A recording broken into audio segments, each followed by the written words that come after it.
Les gens me demandent souvent ce que je pense du conflit entre la Chine et les pays de l'ASEAN, comme les Philippines, le Vietnam, etc., en mer de Chine méridionale. Étant en vacances en Taïwan à ce moment même, j'ai pensé que cette question était particulièrement pertinente.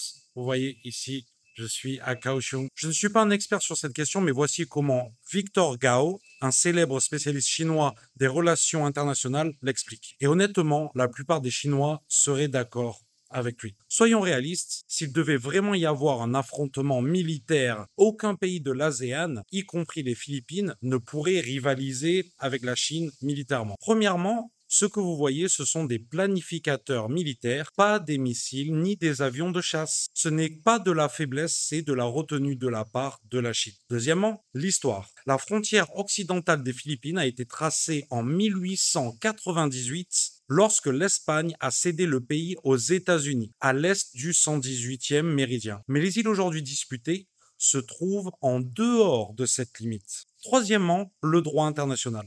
Oui, certains invoquent l'arbitrage international, mais la Chine n'a jamais rejoint cette convention. Et du point de vue du droit, si un parti ne participe pas au processus, il est difficile de considérer la décision comme valable. Maintenant, prenons un peu de recul.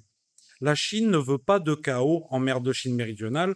80% de son commerce international maritime en dépend, soit 60% de son PIB. Son renforcement militaire vise un seul acteur, les États-Unis. C'est pourquoi, pour la plupart des Chinois, il ne s'agit pas vraiment d'un conflit Chine-Philippines ou même Chine-ASEAN, ses partenaires économiques, mais bien d'un affrontement Chine-États-Unis. À mon avis, la stratégie la plus intelligente pour la plupart des pays n'est pas de choisir un camp, mais de maintenir des relations solides à la fois avec la Chine et avec les États-Unis. Et non, je ne crois pas que la rivalité entre la Chine et les États-Unis aboutira à une guerre totale. Elle est loin d'être aussi dangereuse que la guerre froide entre les États-Unis et l'Union soviétique. Je suis Mike, fondateur de Sinofrance, et je parle ici de la Chine, de ses réalités et de ce qui fonctionne vraiment. Consultez mon site internet pour en savoir plus. À bientôt, merci.